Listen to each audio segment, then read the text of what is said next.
Hey, cross trainers, so excited you're here. Wow, what an incredible passage that we just read in scripture. Wasn't that really encouraging?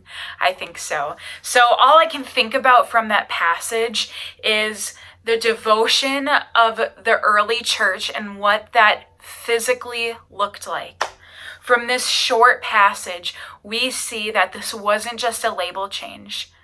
It wasn't just a new title that they had put on themselves. This was a life change.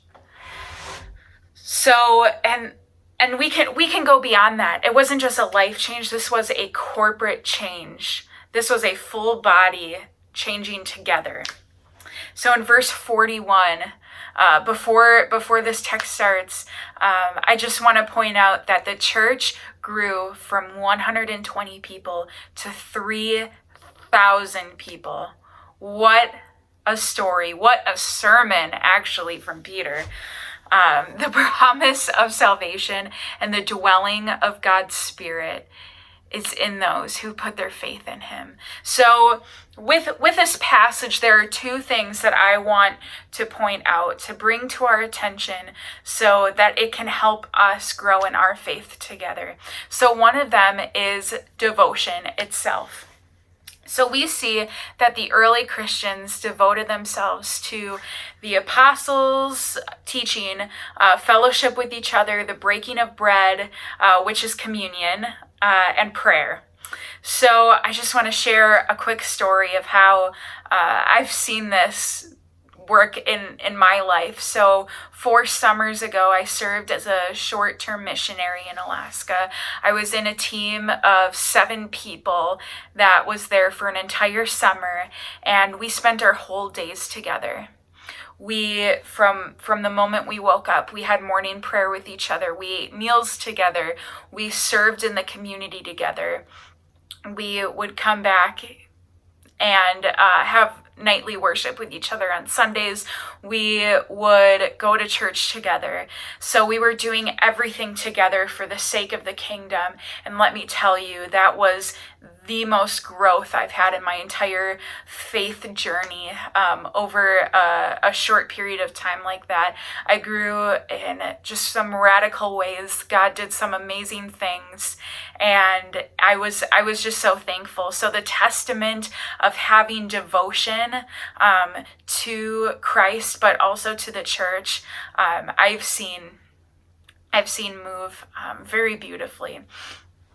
And just as a reminder, there's no place where God's grace hasn't reached, and he will be present, and change will happen in hearts, and it's beautiful, and it's so contagious.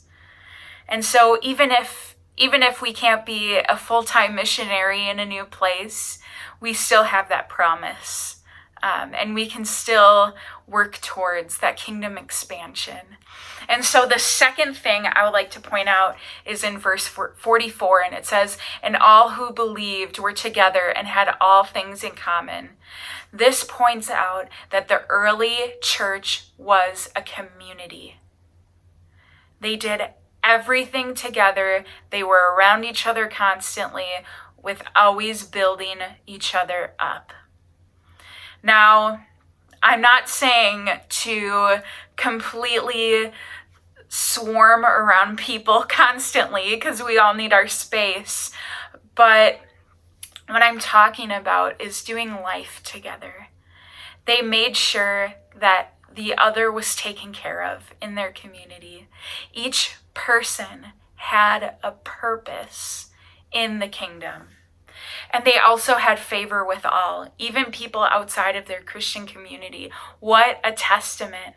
That's like me going down the street in Pella, and there may be some people who don't go to church, who aren't Christians, and they just talk so highly about the church in our community. It's like saying that. It's like saying people who are outside of this community having favor with those inside. And that's something that I know that we all strive for, and that we all would want to see. So this passage concludes with numbers being added to the kingdom every day. Can you see this happening in Pella or wherever you are, whichever community you are in? Can you see the Spirit working in this city or your city to unveil the promises to those who haven't put their trust in him? I pray boldly for the Spirit to flood Pella or wherever you are at with his promises and to bring communion of the saints to the darkest places. Thanks so much for joining us today. Blessings to you all.